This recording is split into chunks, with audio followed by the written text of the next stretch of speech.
Voilà, donc vraiment merci pour votre accueil chaleureux à l'Assemblée de Balagues. C'est un culte exceptionnel quand même, hein. C'est beau de voir toutes ces générations réunies, ces horizons divers.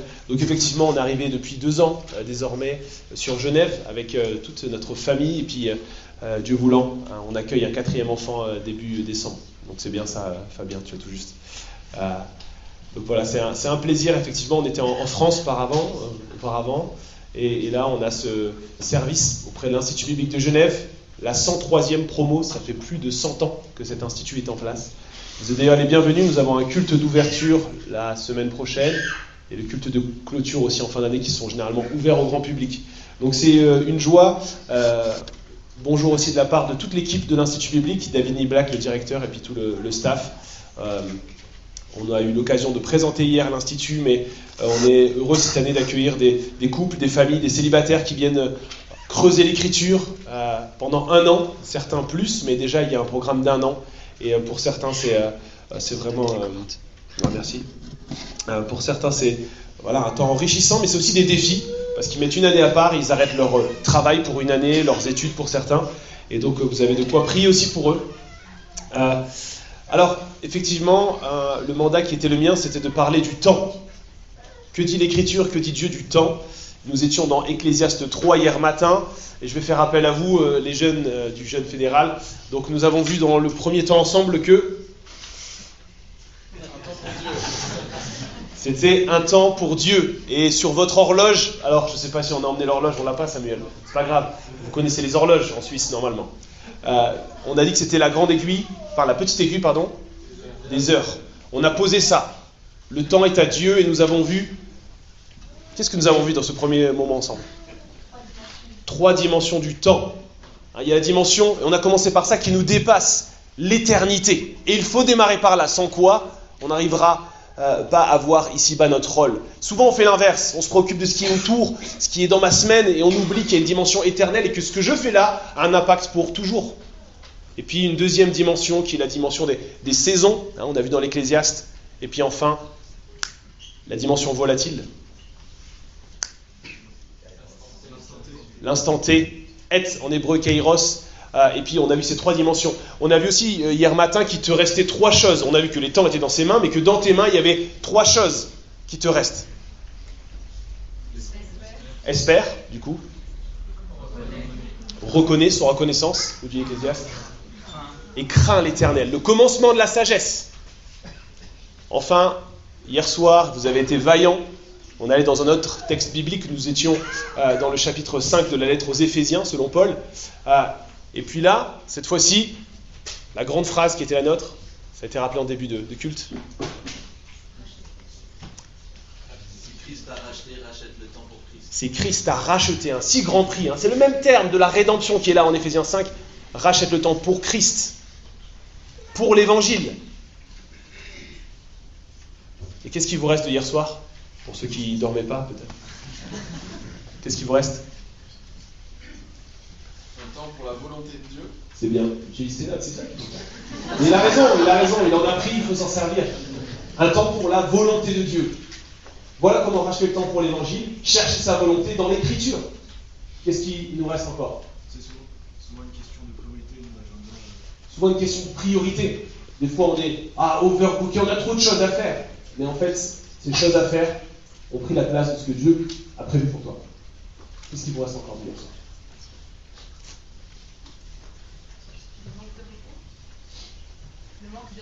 ça? Un défi, et on en reparlera aujourd'hui. Effectivement, le manque de repos. C'est paradoxal. On parle gestion du temps, on a envie d'être productif, mais on s'est rendu compte qu'un véritable défi de notre temps, c'est le manque de repos. Le vrai repos, le sabbat, cesse.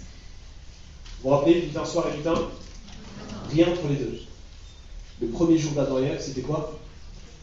Le repos. D'autres choses qui vous restent de hier soir? Ouais. C'était le plan d'hier soir. Vous vous rappelez, on était en 2 parties.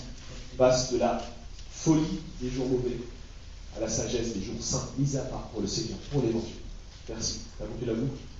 C'est bien, vous êtes attentifs. C'est vraiment un plaisir. On est très heureux d'être là avec vous, avec Johanna. Et je vous embarque ce matin dans un nouveau texte biblique. avec un nouveau temps. On a vu l'aiguille des heures, on a posé l'aiguille des heures, les temps sont dans les mains de Dieu. Ne l'oublie pas. Si tu penses être le maître du temps, c'est pas le bon week-end. Hier, le texte d'Éphésiens rachète le temps pour l'évangile. Je vous ai dit, comme on était dans le Kairos, c'était plutôt l'aiguille des minutes.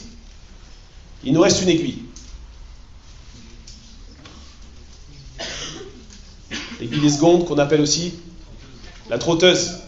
Celle qui faisait que je demandais à ma mamie d'arrêter le pendule ou d'arrêter l'horloge, puisque j'entendais, ça faisait tic tic tic tic tic. Enfin, c'est un peu plus que ça, une seconde, mais vous m'avez compris. La trotteuse, c'est celle qu'on entend le plus. C'est la grande aiguille qui couvre les deux autres.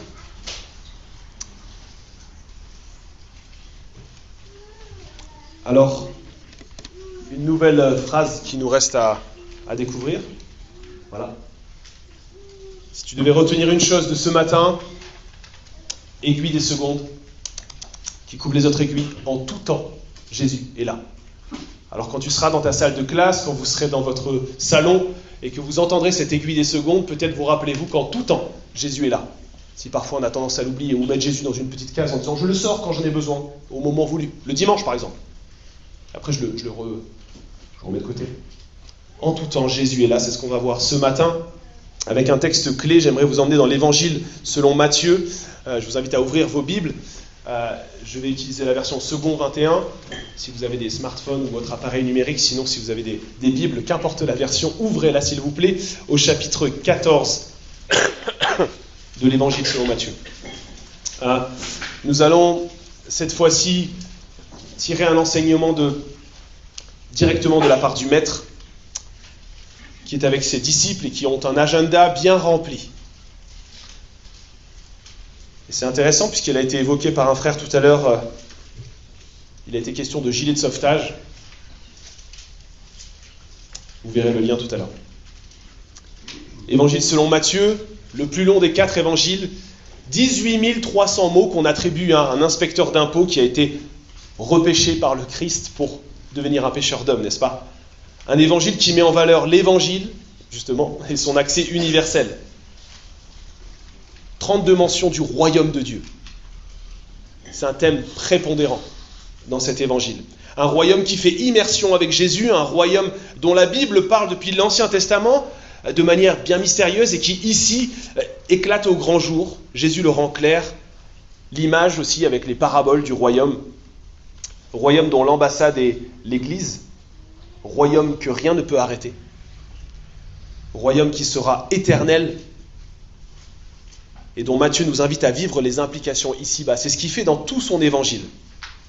Et il va le faire de manière assez singulière, puisqu'il y a 5 grands discours de Jésus qui ponctuent cet évangile.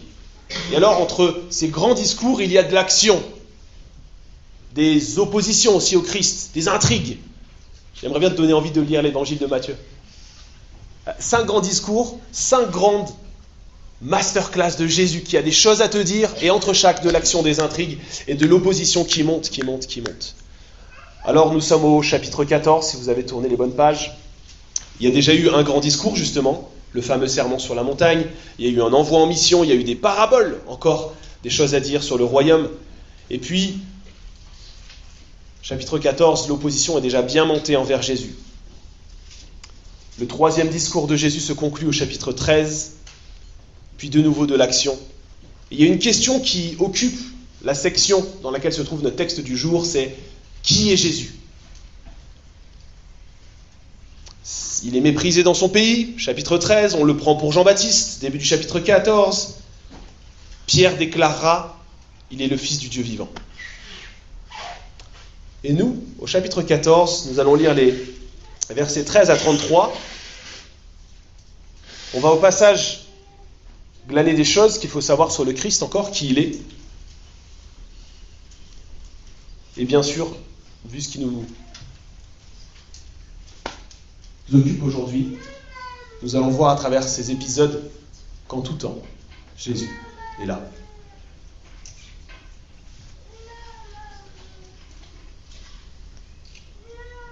À toi qui stresse peut-être, parce que tu vas rentrer en études, j'ai parlé avec certains, dans quelques jours, désolé, je plombe un peu l'ambiance, mais C'est fini les vacances.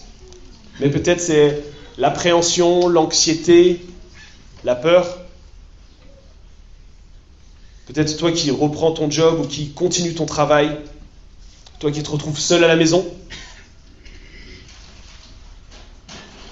Jésus est là. Et il va dire notamment dans ce beau passage, n'ayez pas peur, je suis là. Et j'aimerais qu'on puisse lire ce passage. Donc c'est chapitre 14, versets 13 à 33. Je vais faire la lecture.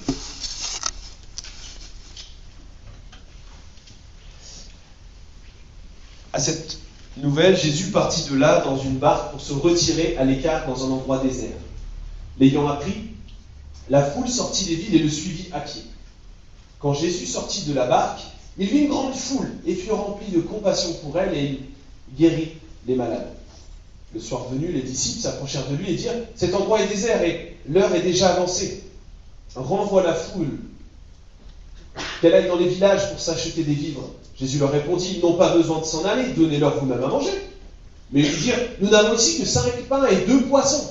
Apportez-les-moi ici. » Leur dit Jésus. Il fit asseoir la foule sur l'herbe, prit les 5 pains et les 2 poissons, leva les yeux vers le ciel et prononça la prière de bénédiction, puis il rompit les pains et les donna aux disciples, qui les distribuèrent à la foule. Tous mangèrent et furent rassasiés, et l'on emporta 12 paniers pleins de morceaux qui restaient. Ceux qui avaient mangé étaient environ 5000 hommes, sans compter les femmes et les enfants. Aussitôt, après, Jésus obligea les disciples à monter dans la barque et à le précéder sur notre riche pendant qu'il renverrait la foule. Quand il l'eut renvoyé, il monta sur la montagne pour prier à l'écart. Et le soir venu, il était là seul. La barque se trouvait déjà au milieu du lac, battue par les vagues, car le vent était contraire. À la fin de la nuit, Jésus alla vers eux, en marchant sur le lac. Quand les disciples le virent marcher sur le lac, ils furent affolés et dirent « C'est un fantôme !» Et dans leur frayeur, ils poussèrent des cris. Jésus leur dit aussitôt « Rassurez-vous, c'est moi, n'ayez pas peur. » Pierre lui répondit « Seigneur, si c'est toi, ordonne-moi d'aller vers toi sur l'eau. » Jésus lui dit « Viens. » Pierre sortit de la barque et marcha sur l'eau pour aller vers Jésus. Mais voyant que le vent était fort, il eut peur et comme il commença à s'enfoncer, il s'écria « Seigneur, sauve-moi » Aussitôt Jésus tendit la main, l'empoigna et lui dit « Homme de peu de foi, pourquoi as-tu douté ?» Ils montèrent dans la barque et le vent tomba. Ceux qui étaient dans la barque vinrent se prosterner devant Jésus en disant « Tu es vraiment le Fils de Dieu. » Notre Dieu, notre Père, nous voulons nous aussi proclamer ce matin que tu es vraiment celui qui a envoyé le Christ, le Messie, pour venir à notre secours, pour notre salut. Nous aimerions nous remettre devant toi maintenant face à ce texte et nous rappeler que si tu nous as donné le Christ, c'est pour jusqu'au bout, jusqu'à ce qu'il revienne et qu'il était avec nous jusqu'à la fin du monde. Merci pour cela, merci pour sa présence en nous par le Saint-Esprit et que le Saint-Esprit nous guide et nous éclaire, nous reprenne peut-être ce matin. Amen. Je vous propose 3 temps. Il y a 3 situations qu'on vient de voir ensemble. Hop. Pardon, j'ai un petit peu de tout encore. Voilà. 3 situations vécues par les disciples dans cet épisode. Et je le crois, 3 préoccupations qui sont peut-être les vôtres aujourd'hui, ou au moins une des 3 peut-être, ou qui le sera dans l'année, qui sait. 3 préoccupations pour lesquelles Jésus veut te dire « N'aie pas peur, je suis là. » La trotteuse. Même quand tu vis des situations de vie émotionnellement insurmontables, même quand tu es dans le souci matériel et que ça prend le dessus sur ta foi, même quand les circonstances qui t'entourent obscurcissent ta vue, Jésus veut te dire qu'il est là. Alors on démarre, c'est les versets 12 à 14 avec la première situation.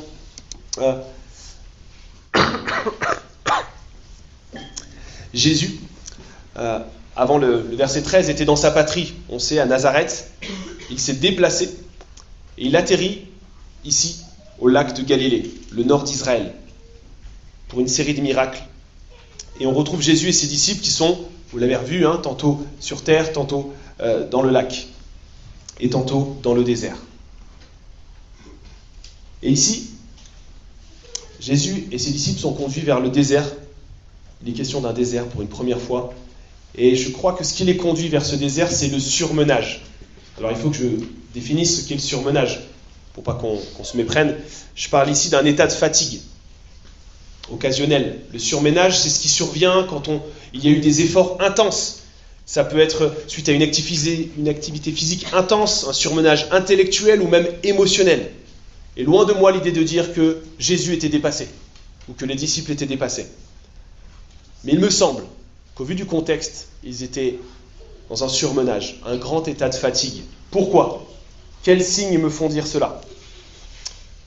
Pour Jésus, on le voit au verset 12, il y a une nouvelle affligeante. Regardez le verset 12. Celui qu'il estimait, puisqu'en Matthieu 11, il en parle ainsi, il l'estimait, Jean-Baptiste, son parent, est mort, décapité. Il meurt de manière injuste et on vient lui apprendre cela. Voilà ce que vient d'apprendre le Christ. Son réservoir émotionnel a pris un coup. Les évangiles nous apprennent, et c'est beau de voir cela, que le Christ était rempli d'émotions. Vous voyez jusqu'où il est allé pour s'approcher de nous ? Alors bien sûr, il a su les gérer à la perfection. Là où nous, c'est plus compliqué aujourd'hui. Mais il sait ce que c'est que de pleurer, il sait ce que c'est que d'avoir de la peine, d'avoir de la fatigue, de connaître le deuil. Un membre de la famille ici, plus tard un ami, Lazare. Et quel signe de surmenage pour les disciples ici ?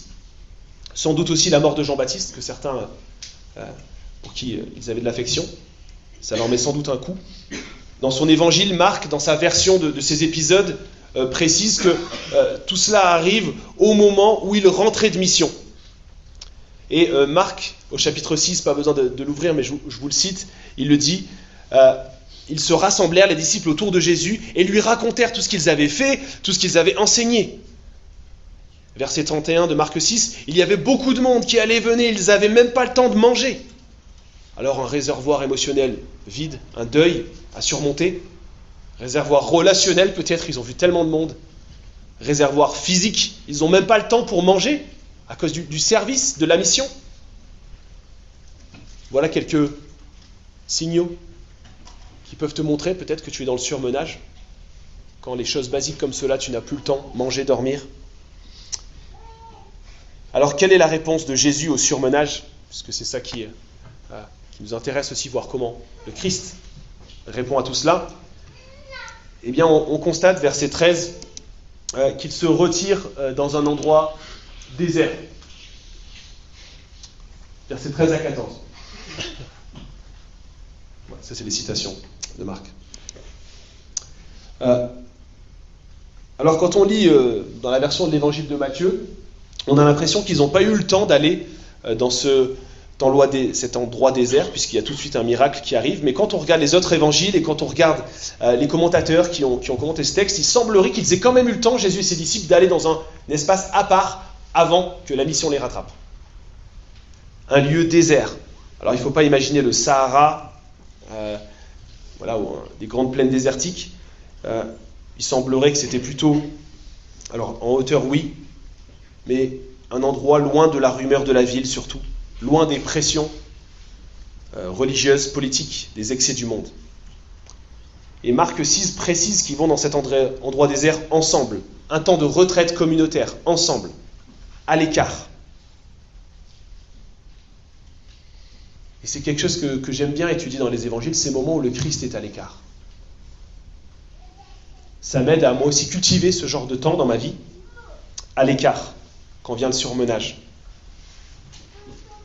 Et on constate que ce que fait le Christ dans ces moments-là, c'est loin de ce qu'on pourrait faire nous. S'affaler dans le canapé, allumer la télé. C'est ça le repos, la retraite. Quand le Christ est à l'écart dans les évangiles, c'est avant des moments fondamentaux, avant des moments cruciaux. Il veille, il consulte le Père. Et on a lu en début de culte un tout petit passage d'un moment crucial où il s'est retiré avant la plus grande mission du Christ pour l'humanité, à Gethsémani. On pourra reparler de cet événement, mais qui a beaucoup de parallèles avec ce qu'on a lu. Alors voilà la réponse du Christ face au surmenage. monter sur la montagne, loin de la rumeur de la ville, prendre un temps à part, à l'écart, et pas un temps pour procrastiner. Et puis littéralement, la mission les rattrape, verset 13. Vous voyez ? Alors j'ose dire la chose suivante. Et si prendre des moments de retraite spirituelle permettait à la mission de l'Église, la mission du croyant, de renaître de ses cendres, de raviver le feu. Je vous racontais hier, quand j'étais jeune et que j'accumulais les choses, les projets pour Dieu, et je me disais, bah voilà, c'est ça, le zèle chrétien, je vais porter du fruit. À un moment donné, Dieu m'a montré qu'il fallait aussi des fois que je m'arrête. Et l'image qui me venait en préparant ce message, c'était l'image de la jachère. Vous êtes dans un environnement agricole, rural, vous savez ce que c'est une jachère. Quand on passe devant un terrain en jachère, quelle est l'impression qu'on se dit ? Hein ? C'est laissé, c'est abandonné. Ça ne ressemble pas à grand-chose, il y a des herbes qui vont dans tous les sens, etc. Et vous savez ce qui se passe pour ceux qui sont moins dans l'agriculture comme moi, par exemple. Alors il a fallu que je renseigne quand même. Mais on passe devant nous, qui sommes de la ville, on se dit, mais c'est quoi ce terrain ? L'abandon. Ah, on pourrait construire un immeuble. Sur les routes de Genève, on pourrait se dire ça très rapidement. Mais qu'est-ce qui se passe, qui est fondamental ? C'est que la terre reprend ses droits. Les minéraux se remettent à la bonne place.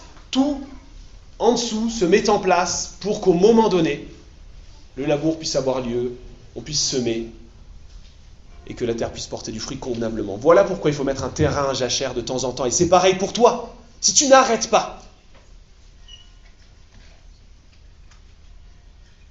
tu sais ce qui va se passer. Et ça s'est déjà peut-être passé, on a entendu l'un ou l'autre témoignage dans ce sens. Jachère. Mets-toi à l'écart. Peut-être pour un temps, une demi-journée, peut-être plus. Certains partent un an et font un institut biblique, à Genève par exemple. Jachère. Ah, pas pour devenir fainéant, parce que vous le voyez bien ici, la mission reprend de plus belle.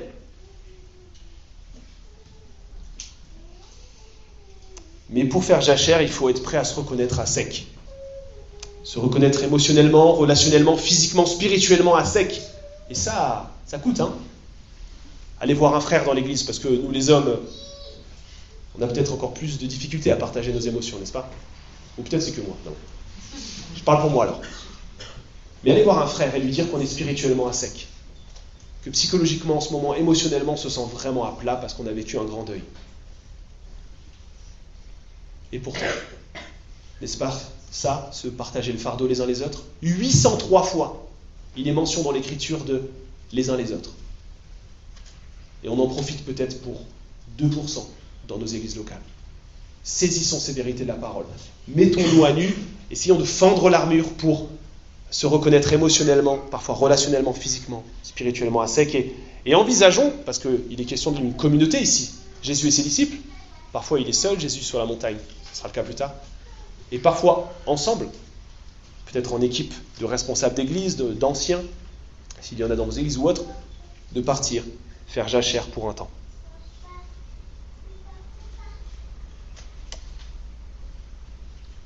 De mon côté, et on essaie de le faire avec Johanna, notamment quand on a dû prendre la décision de laisser notre famille, notre église, nos engagements, on a chacun pris du temps à part. Alors moi j'avais tout prévu, je devais partir 24 heures dans la montagne pour prier Dieu. Est-ce que c'est ta volonté qu'on aille là-bas ou pas ? On a tellement acquitté, etc. Puis je démarre la voiture est en panne. Je remonte et je dis à Johanna, punaise, j'avais tout organisé pour faire jachère. Bon bah tant pis, je vais reporter, puis là je vais profiter pour travailler. Ma femme m'a dit, tu pars. T'as posé ça devant le Seigneur. David jachère. Alors je suis parti une demi-journée, me balader. Puis une autre fois, j'ai réorganisé une demi-journée pour vraiment être fidèle à ce que je m'étais engagé de faire. Mais vous voyez comme c'est compliqué des fois. On n'arrive pas à s'arrêter. Hein. On est terrible. Deuxième situation.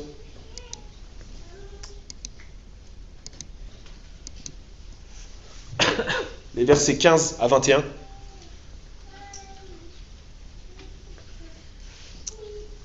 Quand vient le manque matériel, rappelle-toi, Jésus est là. La situation est la suivante. Après une mise à l'écart, la mission les rattrape. Je vous l'ai dit, verset 13. Le Christ reprend les miracles et Marc précise qu'à ce moment-là, il va aussi enseigner. On ne l'arrête pas, Jésus. Il a une mission, il est là, il obéit à son Père. Et les disciples suivent, ils servent le Maître. Verset 15, ils commencent à regarder la montre. Oula, le nombre de personnes, 5000, sans les enfants et les femmes. On imagine, les commentateurs se sont mis à imaginer qu'il y avait sans doute 10 000 personnes. On pense au miracle des 5000 quand on en parle. Là, il est reproduit d'autres fois. Mais c'est plus vraisemblablement le miracle des 10 000. Il faut les nourrir, leur estomac se vide, il n'y a pas de magasin Migros à la ronde, puisqu'on est un peu loin de la rumeur du monde. Les épiceries sont fermées, il y a quelque chose qui manque dans l'équation. De nouveau peut-être une agitation dans le cœur des disciples. Et qu'est-ce que va provoquer le manque matériel chez les disciples ? Verset 15, la perte de vision. Ils sont tellement pris dans leurs préoccupations qu'ils se disent que ça ne va pas être possible. Mais ils en oublient qu'ils ont devant eux 10 000 personnes à qui prêcher l'évangile, en parole et en acte. Ils ont perdu la vision, pris par leurs préoccupations matérielles. Et puis, qu'est-ce qui arrive d'autre pour les disciples ? Versets 16 à 18, la perte de foi.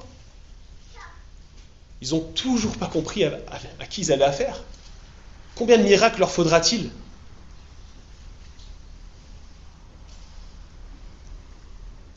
C'est sans doute pour ça que Jésus en remet une couche, puisqu'il avait déjà effectué ce miracle quelques chapitres précédemment, mais ça ne suffit pas. Manque de foi, quand vient le manque matériel. Pessimisme, quand vient le manque matériel. Verset 17, 5 pains et 2 poissons. Vraiment, Jésus ? Voilà vers quoi nous emmène le manque matériel, bien souvent. Quelle est la réponse de Jésus ? Là encore. Verset 15, pas besoin de s'en aller. On garde le cap, la vision que Dieu a donnée. Verset 18, apportez-moi ce que vous avez. Jésus les encourage, les met à contribution, ils pourraient se débrouiller tout seuls. Et dans sa grâce, il les met à contribution. Verset 16, il se sert de ce qu'ils ont, il leur demande de mettre en place, de coordonner cet événement. Verset 19, que fait-il dans les moments de manque matériel ? Il lève les yeux au ciel, il s'en remet au Père de toute bénédiction. C'est difficile à faire quand vient le manque. Verset 19, il bénit ce qu'en est les disciples. Et puis verset 19, pour ceux qui aiment le rugby, il transforme l'essai. Il multiplie. Versets 20 à 21, que fait Jésus encore ? Il rassasie tout le monde. Voilà ce dont Jésus est capable. Je dis bien tout le monde, y compris les femmes et les enfants, qui n'avaient pas franchement une place de grande considération dans cette société. Quand je vois ce miracle-là, face aux besoins de ces gens, je ne peux pas m'empêcher de pointer vers un autre miracle. Imaginez, si Jésus avait dit 11 milliards de personnes à sauver de leur crasse, de leur péché, non, pas possible, pas le temps. J'ai pas les moyens qu'il faut pour le réaliser. Et puis ils sont trop nombreux, trop pécheurs, ils n'ont qu'à rentrer chez eux, chercher des épiceries, des boutiques pour bricoler leurs âmes avec ce qu'ils trouveront. Non. Encore une fois, sa réponse a été miraculeuse et on l'a lu quelques chapitres plus tard. Cet autre miracle, le miracle de la croix, se trouve, et on l'a célébré juste après d'ailleurs, un autre repas. Vous voyez les parallèles ? Jésus qui est assis, qui préside ce dernier repas, qui explique que son corps sera brisé, son sang va couler pour rassasier toute l'humanité, pour nourrir tous ceux qui en ont besoin. Jésus est celui qui comble nos manques les plus profonds. Et qui, quand il transforme l'essai, pour le coup, c'est pour l'éternité. Alors que retenir lorsque les préoccupations matérielles vont venir te ronger cette année, ou c'est peut-être déjà le cas ? Rappelle-toi que Jésus t'a acquis un trésor au ciel. Alors c'est difficile à se dire quand tu es dans la galère sur terre. Mais quand même, il y a un trésor au ciel. Il a épargné pour toi. Il t'en a déjà donné les acomptes, on l'a vu hier. L'Esprit Saint qui est en toi, c'est un acompte. Les arts, des richesses à venir. Et puis quand vient la peur de manquer, les préoccupations matérielles, même les plus légitimes soient-elles. envie de te dire vers quoi tu iras. Est-ce que tu iras vers quelque chose pour bricoler un peu ton manque? Ou est-ce que tu te rappelleras que ce matin, nous avons dit que Jésus est là même dans tes préoccupations les plus simples selon toi? Fais appel à lui, crie vers lui. Fais-en part à ton Église. L'Église est aussi là pour entendre les besoins, y compris matériels. La solidarité dans l'Église a fondé les premières assemblées. Et je m'adresse aussi aux parents, quand viendra le manque matériel dans le foyer. Est-ce que c'est le stress qui va vous animer, la panique, ou est-ce que, ensemble, en famille, vous allez vous en remettre à Dieu, celui qui pourvoit? Et quand viendra les peurs, les stress, l'anxiété pour organiser le prochain week-end jeune fédéral, vers qui allez-vous vous tourner? Vers Fabien à Vancouver pour qu'il réponde à tous vos besoins? Ou est-ce que vous allez peut-être arrêter, fermer les plannings et les ordinateurs et supplier le Seigneur de venir à votre secours? Face aux problèmes matériels, sachons jouer notre part, lui apporter ce qu'on a, nos faibles moyens, et laissons-le transformer l'essai. Dernière situation, face aux circonstances, c'est la fin du passage. Circonstances diverses et variées qui t'entourent. Jésus est là.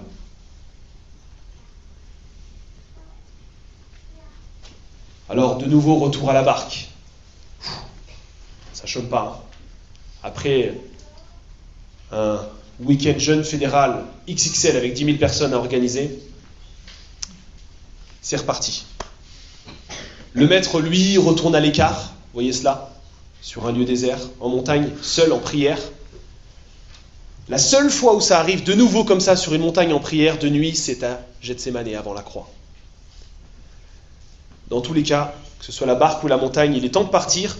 Marc nous précise que la foule commençait à suivre Jésus, les disciples, pour le proclamer roi, mais Jésus n'est pas venu pour ça. Oui, c'est un roi, mais pas celui qu'ils attendaient. Pas celui qui allait révolutionner l'Empire romain, celui qui allait, par contre, et c'est ce qu'il va faire, lutter contre l'Empire du mal. Alors ils doivent partir. C'est pour leur bien, mais j'imagine qu'ils devaient être bien crevés. Et je crois qu'il y a des situations comme ça où Dieu nous en demande un poil plus à sa suite. De relever les manches un poil plus. Parfois, il ne nous fait pas connaître la raison. Et ici, parce qu'on parle de circonstances, quelles sont-elles? Eh bien, sans doute qu'il y a de nouveau du surmenage dans l'histoire, puisque le soir approchait, il fallait nourrir tout le monde, donc sans doute que l'opération de la barque a démarré, et c'est clair qu'elle a démarré de nuit. Ils ont eu une grosse journée, ils étaient sur le Salève, ils ont dû descendre au lac sur les rives de Genève, et là il faut prendre la barque pour aller à Lausanne, avec tout cet événement qu'ils ont organisé derrière. Je pense aux organisateurs du Jeune Fédéral qui demain retournent au travail. Désolé. Mais imaginez là, c'est tout autre chose. Ils font des kilomètres, ils arrivent au milieu du lac, et la nouvelle circonstance, ils sont pris en sandwich, parce que c'est ça les vents contraires. Ma femme a été monitrice de voile et elle m'expliquait ça. Ils sont pris en sandwich entre les vagues et le vent. Johanna me disait, c'est la pire situation quand tu fais de la voile. Être pris en sandwich entre le vent et les vagues. Voilà ce qui leur arrive, voilà la circonstance qui leur arrive. Et encore une nouvelle circonstance, verset 26, des hallucinations. La frayeur, les cris, ils ont l'impression de voir un fantôme. Un cocktail de circonstances qui, de nouveau, emmène les disciples à douter. Leur foi est mise à l'épreuve. Et c'est Pierre qui représente bien les disciples, qui nous le montre. Si bien que ça va se conclure par un cri de désarroi de Pierre, « Sauve-moi !» Et c'est pas la première fois où Matthieu nous montre combien les circonstances peuvent nous paralyser, couper notre foi. Il l'a déjà fait au chapitre 6, 8, 16, 17, tout un tas de situations. Et ici, quelle est la réponse de Jésus dans ces circonstances qui tournent mal? Il est là. Il est toujours là. Même avant que Pierre envoie ce cri du cœur, sauve-moi, il est là. Avant même qu'ils aient pensé à l'invoquer, parce qu'ils auraient pu le faire malgré tout. Il est là. Alors, à noter qu'il les laisse quand même mariner dans leur situation une bonne partie de la nuit, avant de se révéler. Je pense qu'il avait ses raisons pour muscler leur foi. Que fait Jésus encore? Est-ce qu'il les gronde en leur disant « Toute une nuit de galère, vous auriez pu vous lever et puis prier dans la barque, invoquer le Dieu Tout-Puissant, invoquer son Fils, vous ne l'avez pas fait ?» Non, ce n'est pas la méthode de Jésus, verset 27. Quelle est la parole qu'il va leur donner?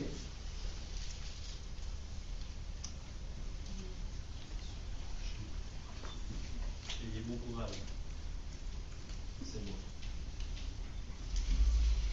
Rassurez-vous, ayez bon courage, c'est moi. N'ayez pas peur. Vous savez combien on trouve de n'ayez pas peur dans l'Écriture? 364, peut-être plus selon les traductions. 364 fois dans la Bible, il y a la mention « n'ayez pas peur ».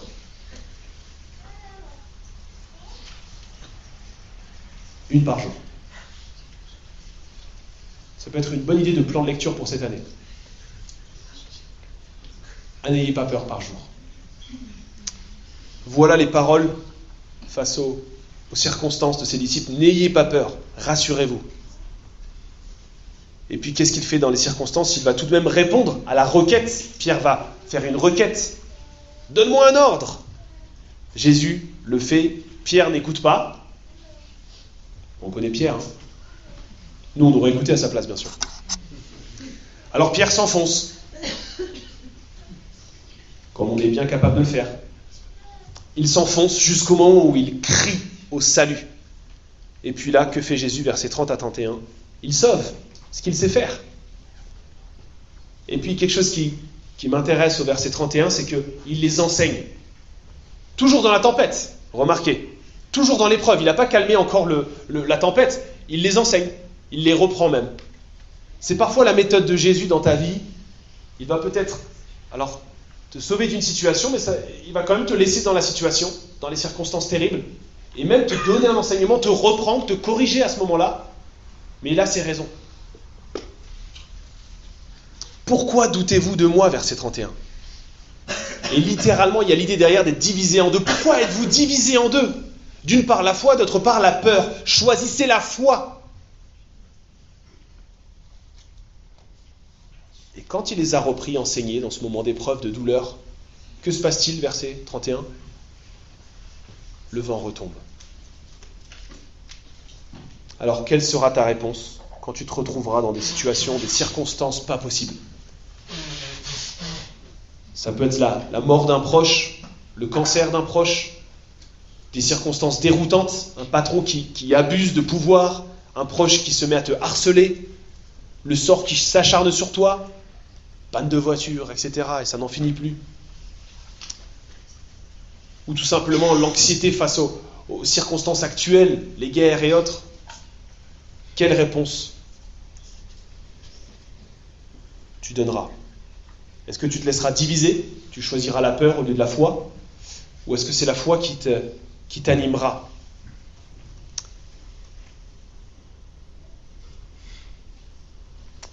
Et je ne sais pas vous, mais quand on est dans la galère, les difficultés, c'est franchement pas le moment où on prend facilement la Bible pour se rapprocher de Dieu. Quand tu viens de pécher pour la énième fois, avec cette énième tentation qui te colle à la peau, il n'y a qu'une pensée qui est en toi, bien souvent, c'est « mais tu es trop sale ». Tu ne peux pas aller lire ta Bible, tu ne peux pas aller prier, tu es trop sale. Va-t'en, misérable. Est-ce que vous pensez que quand vous vient cette pensée, c'est la pensée de Dieu? Je crois qu'il y en a un dans ce monde qui se régale quand viennent les mauvaises circonstances dans nos vies, qui se régale à rôder et à nous dire l'un ou l'autre mensonge. Tu es trop sale pour aller vers Jésus. Tu ne mérites pas sa grâce, tu ne peux pas y arriver. Lis pas la Bible, surtout pas, c'est pas le moment vu ce que tu viens de faire. Quand tu es dans des circonstances impossibles, ce que le Père attend, c'est ce que les disciples n'ont pas fait tout de suite, c'est que tu cries à lui, que tu t'approches de lui, que tu te rappelles ses paroles, ses promesses, que tu les répètes sans cesse, que tu ailles dévorer l'Écriture, que tu appelles un frère dans la foi pour lui dire « J'ai chuté, prie pour moi ». Et que tu te laisses enseigner, reprendre dans l'épreuve, par ce frère peut-être, cette sœur. Et que quand l'épreuve sortit, ensemble, vous vous réjouissiez, et vous voyez ce qui occupe les disciples, verset 33. Est-ce que chacun retourne à ses occupations quand le vent est redescendu, quand l'épreuve s'arrête? Vous voyez ce qu'ils font, verset 33. Ceux qui étaient dans la barque vinrent se prosterner devant Jésus en disant « Tu es vraiment le Fils de Dieu ». Voilà ce que Dieu attend de toi quand tu sors de cette épreuve. Que tu te laisses enseigner, que tu t'approches de lui et qu'en même temps ça te pousse à l'adoration, puisqu'elle est là, ta première mission. L'adorer en toutes circonstances. Combien c'est difficile de penser à ça quand tu te retrouves dans une situation impossible, tellement dure. Mais je crois que de la sorte, des hommes et des femmes qui ont grandi dans leur compréhension de l'adoration, dans leur compréhension de qui est Dieu, de qui est le Christ.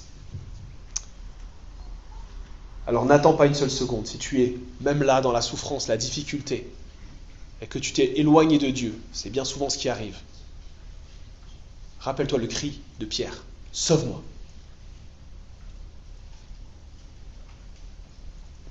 Pour conclure, face à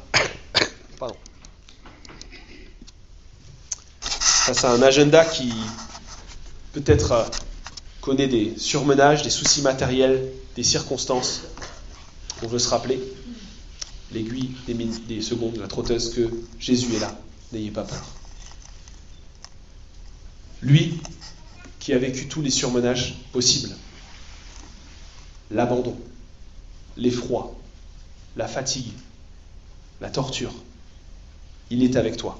Il sait ce que tu vis, il a vécu même au-delà.